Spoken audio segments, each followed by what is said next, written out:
constructive criticism. Everyone you meet wants to tell you how you can do things better. And they think they're being helpful. They think they're going to lift you up. But they tend to focus on the criticism and not on the constructive part of the criticism. And why is that? I think it's because people have a tendency towards negativity. People have a tendency to see that which is wrong and that which is bad. And maybe it's because it makes them look good. It makes them look more intelligent, that they can identify the problem that exists. This week's Parsha is called Parshat Metsora. Parshat Metsora is a continuation of the discussion from last week's Parsha and deals with Nigaim and Tzarat. It deals with the lesions that appear as a result of speaking Lashon Hara. However, the Gemara teaches a fascinating thing, and that is that the word metsora is a strange term. Grammatically, if you want to talk about somebody who has tzarat, you would call him a tzarua, which the Torah does in a number of places. And yet, it's called metsora. The Gemara says it's because it's a compound word for motzi ra. Somebody who exhibits, who shares, who brings out from within himself some sort of evil, some bad, and therefore talks in a very evil or negative way. Somebody who speaks negatively. Somebody who speaks critically. I used to joke around and say that the only thing I hate and that I'm critical of are critical people.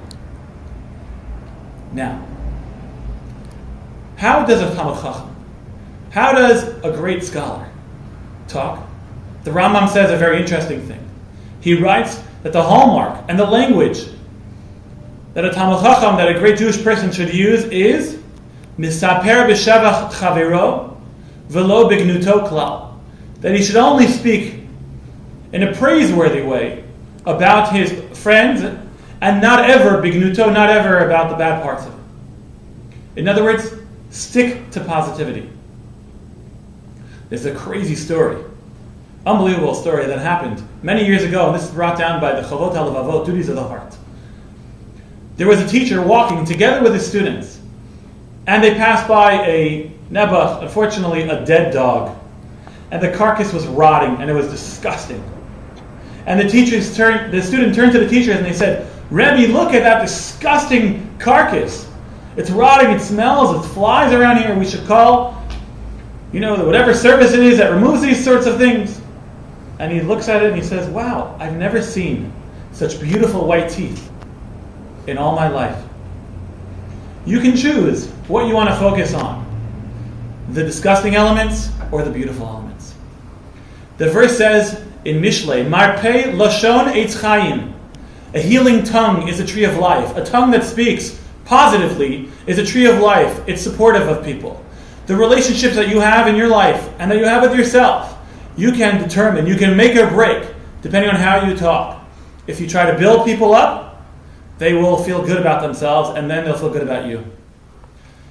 The Torah says, and this is in Tehillim, Mi ha'isha chavetz chaim ohev yamim lirotov. The opposite of someone who speaks Lashon Hara is he who desires life. Chavetz chaim. What does he do? Nitzor l'shoncha meira u'sfatecha medaber mirma. He holds back from speaking Lashon Hara and from speaking words of trickery and exuding the negativity that we're talking about. It says, Ohev Yamim Lirotov. Literally means he loves his days to see good. But how does he go about doing it? He's Ro'et Tov. He sees the good in everything. May you and may I merit the opportunity and be blessed so that we too see the good in everything and everyone, and we can have the most unbelievable, most positive relationships in the world. Shabbat Shalom.